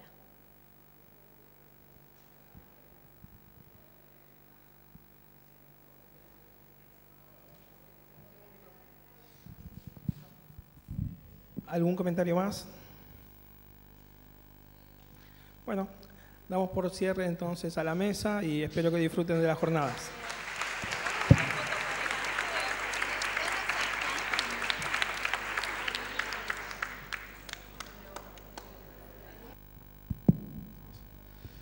Bueno, buenas tardes. Vamos a dar comienzo a la última mesa de la tarde de nuestro auditorio. Esta es una mesa muy importante. Cuando organizamos las jornadas, el eje del alcoholismo era un eje esencial y muy importante, ya que es uno de los consumos prevalentes a nivel mundial y es una temática que obviamente atraviesa toda nuestra institución. En esta oportunidad tenemos 3 trabajos. El primero, llamado Psicosis, Alcoholismo y Deseo Materno. Las integrantes del trabajo son María de la Paz Chamorro. Acá en representación del equipo está presente Adriana Mercado y Mariana Perellana, y también participó Jessica Pellegrino y Natalia Ramírez. En segundo término, ellos son profesionales de consultorios externos de nuestra institución.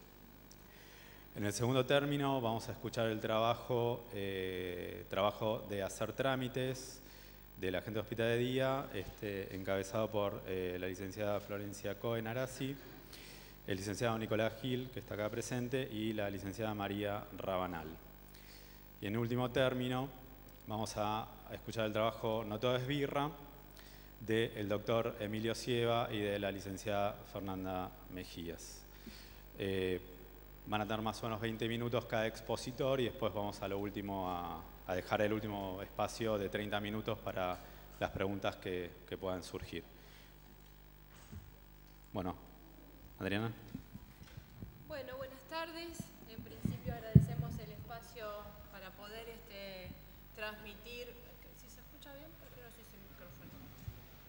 No sé si se escucha en el fondo. Bueno, buenas tardes. En principio lo que decía que queríamos agradecer el espacio para poder transmitir la labor, el hacer que llevamos a diario en lo que es un servicio ambulatorio que es consultorios externos. Nosotros somos la representación de todo un equipo importante en diferentes disciplinas y bueno, como expresaba Pablo, la temática, el título del trabajo que vamos a desarrollar es Psicosis, Alcoholismo y Deseo Materno. 3 significantes que suenan como muy fuerte y bueno, al comenzar a trabajar con cada paciente, el tema del alcoholismo muchas veces aparece como en último término, ¿no? O sea, muchas veces ni siquiera lo plantean como una problemática. Nos parecía también importante pensar que esta es una situación clínica que a través del tiempo y de la labor terapéutica fue deviniendo en un caso clínico y que seguramente tendrá, a medida que vaya avanzando, porque en la actualidad siguen en tratamiento, tendrá otras derivaciones, otros devenires. Convergen en él diferentes dimensiones que también nos parece importante destacar, que son la dimensión social, institucional, subjetiva y familiar. Bueno, un poco ahora el desarrollo del mismo irá ubicando cada una de estas dimensiones. Un poco vamos a empezar a leerlo y a hacer algunas acotaciones para ordenar el trabajo, ¿no? La situación clínica a presentar se encuentra comprendida en el siguiente marco institucional y social. Es una institución pública, como es el Hospital Nacional en Red, especializado en salud mental y adicciones, licenciada Laura Bonaparte. La labor que lleva adelante es la asistencia de individuos que transitan y habitan el territorio de la nación argentina, como así también desarrolla tareas de formación, capacitación e investigación. La modalidad de atención se encuentra comprendida en el marco de la Ley Nacional de Salud Mental 26.657. Las personas llegan de modo voluntario, acompañadas por familiares. Esto nos parece, por ahí lo han escuchado en las diferentes mesas, pero nos parece importante por esto que acabamos de decir recién, que tiene que ver con la dimensión social e institucional. Las personas llegan de modo voluntario, acompañadas por familiares, en algunos casos amigos, en otros conocidos o solos.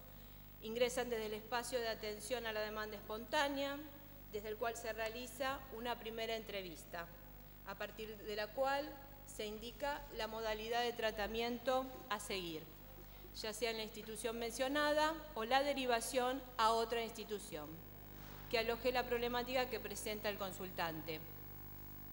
La atención en los diferentes dispositivos es a través de un abordaje interdisciplinario, según la conflictiva que se presente, se construirá de un modo artesanal y teniendo en cuenta el caso por caso, el dispositivo y el equipo que va a atender a ese consultante o a esos consultantes que vienen, porque en muchos casos, como en también se aloja lo que tiene que ver con cuestiones familiares, que nos parece una pieza fundamental. En este encuadre, a mediados del mes de mayo del 2016 aproximadamente, algo de un malestar, alguien viene con un malestar, se desprende de lo que se empieza a escuchar en un entramado en el cual convergen el deseo materno, el sujeto, una familia. Y en ello lo que se podría denominar un determinado consumo problemático, en este caso de alcohol. Allí se ubican los diferentes actores en relación a un malestar, a malestares en torno a situaciones y escenas de la cotidianidad que se presentan al momento de la consulta. Situaciones, escenas problemáticas que se despliegan en el contexto de una institución hospitalaria. Desde allí nos encontramos con a quien llamaremos Carmen, una mujer de 40 años, de aspecto aniñado, pueril, ojos grandes y abiertos, con escasas palabras, vestida prolijamente, con un caminar lento y cierta perplejidad al momento de la entrevista, la cual es presentada, diríamos en algún punto hablada, por su madre, María, en primer lugar, y su padre, Pedro, posteriormente. Manifiestan que asisten a dicha institución motivados por la problemática de consumo de alcohol de su hija, habiendo sido derivados por otro equipo profesional de otra institución a esta institución, ya que la misma, la anterior institución, relataba, sus argumentos tenían que ver con que no atendían problemas de consumo problemático. Entonces no podían seguir atendiéndola, porque no se especializaban en la problemática mencionada. De este modo llegan a una institución hospitalaria. Nos preguntábamos para qué, ¿no? ¿Qué pedían? Atención, una orientación, asistencia, tratamiento, auxilio. Solicitud que aparece acompañada por el desconcierto, la desesperanza y por momentos la negación en relación a lo que presentan como el devenir de la enfermedad de Carmen. En este encuadre, Carmen ingresa al dispositivo de consultorios externos. Bajo la modalidad ambulatoria se va configurando un equipo interdisciplinario. En este punto, primero llegaron al espacio de psicología individual y psiquiatría, y luego las diferentes disciplinas, según la evaluación de lo que se hacía con la paciente, se fueron incorporando de manera progresiva. Es decir, se fue evaluando día a día, por decirlo de alguna manera, qué equipo podía, o sea, qué equipo necesitaba la problemática que se estaba planteando en ese momento. Luego se agrega trabajo social, terapia ocupacional y un tiempo después se evalúa la posibilidad de comenzar a trabajar con los padres en el espacio de tratamiento vincular familiar. Por último, finalmente, en el transcurso del mismo, se incorpora el espacio de taller socioproductivo. El equipo de tratamiento escucha, observa, plantea estrategias y modalidades de abordaje para lo que Carmen y los integrantes de la configuración familiar van desplegando. La familia, esto es como una acotación, entendiendo por ello un conjunto de sujetos, ¿no?, donde todos y cada uno de ellos son diferentes entre sí. Esta diferencia los ubica en la semejanza a sí mismo, marcando el pertenecer a un parentesco, es decir, una relación que los hace diferentes. Desde ahí podemos pensar, empieza a aparecer la voz de esta madre, se empieza a escuchar de un modo importante, plantea las dificultades que se le presentan en la cotidianidad, ocasionadas por los intentos de Carmen de un significante que empieza a aparecer de manera sostenida a lo largo del tratamiento: escaparse. ¿Para qué se escapa? Para ir a tomar vino, cerveza, enlazado a fugas y situaciones que derivan en escenas que lindan con momentos de agresión, que se traducen en forcejeos entre Carmen, María y Pedro, hija, madre y padre. Este es el decir de esta mamá, resaltando la problemática de consumo por encima de lo que se manifiesta a partir del cuadro psíquico que se visualiza en las conductas, en las actitudes y en el proceder de Carmen. Aspectos que llevan al equipo a plantear una modalidad de abordaje que comience a alojar algo de ello. Situación que presenta dificultades para ser escuchada por el grupo familiar. Lo que se traía en primer lugar era la problemática de alcohol, lo que el equipo empezaba a ver que no había tan solo, mejor dicho, una problemática que tenía que ver con el consumo de alcohol, sino que había cuestiones de una estructura que podríamos denominar una estructura de base que se hacían sentir, ¿no? En torno a esto fuimos configurando una modalidad de abordaje que tenía que ver con todas estas disciplinas, cómo poder dar lugar a Carmen, a lo que su subjetividad traía, a lo posible, a lo que se podía trabajar con ella. Obteniendo como respuestas los padres negados un poco a esta situación. Cada vez que se le hacía una marcación a algo de esto, aparecía una negación importante y lo que resaltaban era que ella tenía un problema con el alcohol y que ellos habían venido aquí a resolver algo de esto, entendiendo como respuesta la negación a pensar en el cuadro psíquico de base. Por el contrario, enlazado a las actitudes y a los efectos del alcohol, encontrando en este el condicionamiento de conductas y movimientos vinculados a la constitución de su subjetividad. En el transcurso de las entrevistas se va construyendo la historia subjetiva, como así también la historia familiar, situación de la cual se intenta ir ubicando el lugar de Carmen como sujeto de deseo, del deseo de otro, como así también la posición frente a lo que se plantea como problemática, es decir, frente a cómo se ubica ella frente a esto del alcohol. En relación a su historia familiar, como se empezó a esbozar anteriormente, Carmen tiene 40 años y vive con sus padres, María de profesión modista, según refiere, y padre mecánico dental, jubilado al momento. Los dos tienen 70 años aproximadamente, o sea, no recuerdo exactamente la edad. A pesar de ello, ambos tienen sus talleres en la casa familiar y desarrollan trabajos de modo independiente. Tiene una hermana mayor, la cual vive en Bransen con su esposo, y dos hijos de 13 y 9 años, con la cual tiene un vínculo muy escaso. María señala que la única responsable de su hija es ella, ya que su hija mayor tiene su familia y Pedro no entiende lo que le ocurre a Carmen, porque son cosas de mujeres.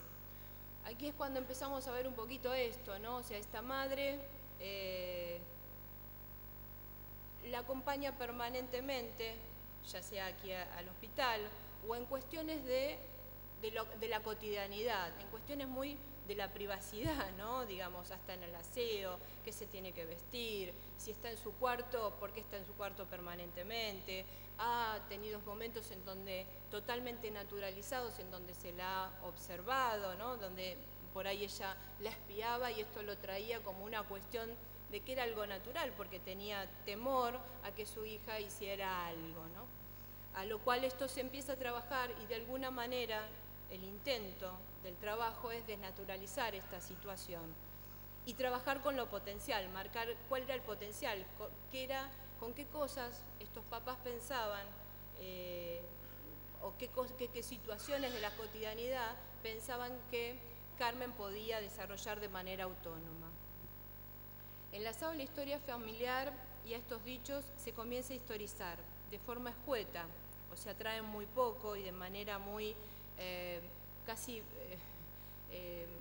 como enojándose, ¿no? Si uno le trataba de hacer o trata de hacer construir algo de lo que podríamos denominar algo de la novela familiar, aparece como mucho enojo, mucho malestar, se sienten como increpados, con lo cual es muy, muy difícil construir algo de eso, ¿no? En torno a ello se ubican aspectos de la historia infantil de Carmen. Menciona de manera muy acotada y confusa en escenas en torno a primeros momentos de vida. Dice: el nacimiento fue complejo, ya que llegó con vuelta de cordón, lo cual produjo una falta de oxígeno adecuado, ocasionando secuelas, las cuales no especifica. A los 2 años cae en una pileta de natación, quedando inmersa, lo cual produce también ciertas secuelas a nivel neurológico. En relación a ello, María menciona que en algún momento le dijeron que Carmen tenía un retraso madurativo. De esto no da cuenta, mucho más que eso, ¿no? En torno a ello se producen conflictivas también a nivel escolar, motivados por retraimiento, dificultades en el habla y en la motricidad. Comienza a consultar terapeutas desde edad muy temprana, situación que al momento de la consulta en esta institución minimizan dichas problemáticas. Cuando uno intenta armar algo de ese historial, aparece nuevamente la problemática del alcohol. Decimos historizar de forma minuciosa porque parecería que estos datos carecerían de relevancia para la familia, pasando por alto aspectos de la subjetividad de Carmen, es decir, lo que sí puede ella, no lo que desean estos papás. Ocupando un lugar relevante y siendo la protagonista de las entrevistas, la cantidad de cerveza, latitas o botella que ingiere durante la semana o el fin de semana. Obviamente cada vez que traen esto, ¿no? O sea, la apuesta es a correr un poco el objeto consumo y traer al sujeto. ¿Qué le pasa? ¿Usted sabe por qué fue o quería o deseaba? Lo cual no pueden dar mucha cuenta, ¿no? Estos papás. Desde lo subjetivo, Carmen puede decir que sus tratamientos empezaron alrededor de los 20 años, con un intento de suicidio y cuestiones de mayor envergadura, como cortarse una de las partes de su cuerpo, porque no estaba segura de si su novio en este momento la quería o no.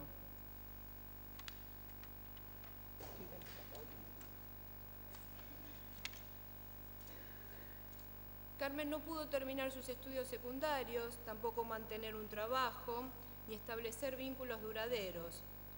En relación a procesos terapéuticos, en relación a procesos terapéuticos refiere que estuvo, digamos, en varias instituciones, con varios dispositivos y también, digamos, con una medicación que por ahí a veces no era la adecuada para ella. Esto lo van transmitiendo, como lo dije hace un ratito, de manera muy, muy minuciosa.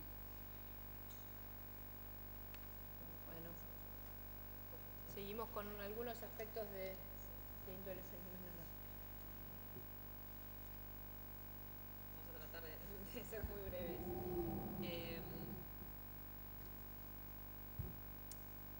Lo que queremos sobre todo resaltar en esto, para resumir, porque si no nos va a dar tiempo para todo, es problematiza su consumo de alcohol, ¿sí? Ella no lo problematiza como lo hacen sus padres. Ella se identifica con un diagnóstico de bipolaridad que le dieron una vez y por sus cambios en el estado de ánimo. Es infantil, aniñada, responde brevemente a las preguntas. Ella no tiene una historia que contar, no puede dar una razón por la que ella vaya a tomar, no hay un motivo. Sin embargo, no presenta problemas mayores de memoria, de comprensión de algunas consignas, pero ella no cuenta ninguna historia. Ella es atemporal, no hay un pasado, no hay un plan para mañana. Las entrevistas son todas entrevistas dirigidas y pareciera que todo se detuvo a los 20 años cuando ella empezó a tomar alcohol. Pareciera que todo está detenido ahí, pero eso no es solo para la paciente, sino que eso pasa lo mismo con los padres. O sea, los padres tampoco pueden contar una historia, les cuesta muchísimo y ellos vienen a traer una problemática de alcohol que pareciera que haya empezado hace 5 días y estamos hablando de una mujer de 40 años. ¿Sí? Me parece que más que nada para cerrar, porque si no nos queda.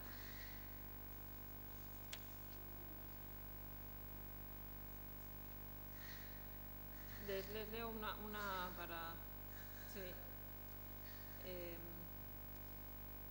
Como resaltando algo, nosotros marcábamos, siguiendo a Lacan en el seminario 5, en el cual habla de la ley de la madre, dice: el niño que ha constituido a su madre como sujeto, por fundamento de la primera simbolización, se encuentra enteramente sometido a lo que podemos llamar, pero únicamente por anticipación, la ley. Esta ley es, si se puede decir, una ley incontrolada. Amor, compañía, vínculo materno, deseo materno, ¿de qué hablamos? ¿Podríamos decir que algo del deseo materno trasciende a esta madre que llamamos Carmen y algo de ello lleva a que la función paterna quede anulada, corrida, obturada? Algo de lo que ubicamos en la línea del estrago materno se hace presente. En este contexto, Carmen intenta delinear algo de su deseo. La propuesta terapéutica apunta a ello y algo de ello puede ser escuchado por esta madre.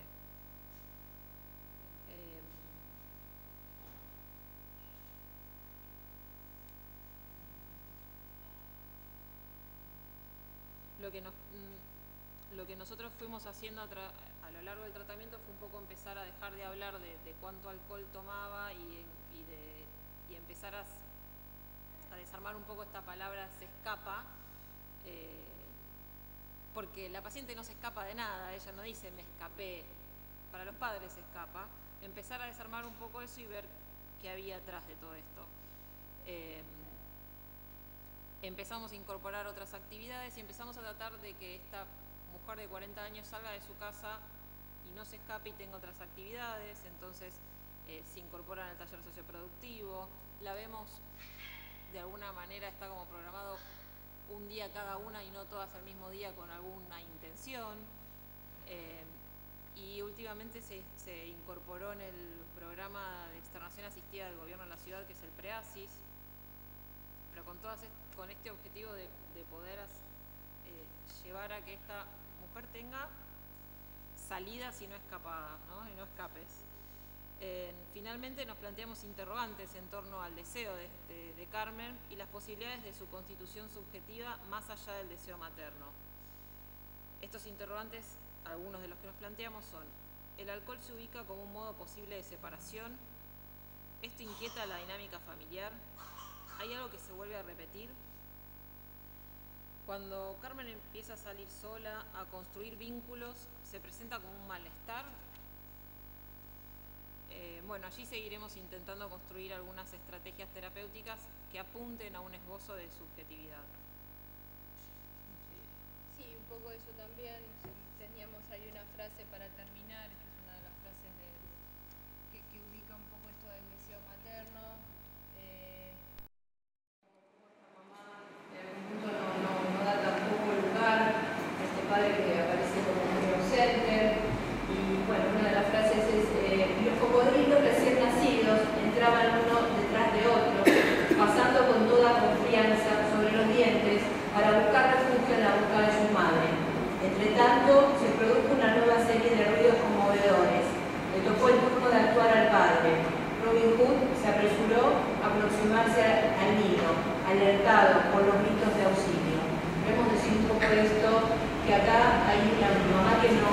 papá o que no escucha, son preguntas, nada de certeza, pero papá que no pudo escuchar el dialecto, que no pudo escuchar, una mamá que tampoco pudo escuchar las potencialidades que en principio por ahí le plantearían, que era un retraso madurativo, producto de algunas cuestiones que tuvo en su infancia, y exigió y demandó un poco más de lo que esta niña mujer podía.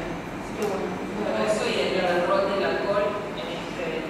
Y el alcohol vino como una suplencia, ¿no? Tanto para esta mujer como para estos padres, ¿no? Cerrando que no es un problema estructural, sino que la niñita en su adolescencia empezó a consumir alcohol y a partir de eso vino todo un detente. Un poco ese trabajo, gracias por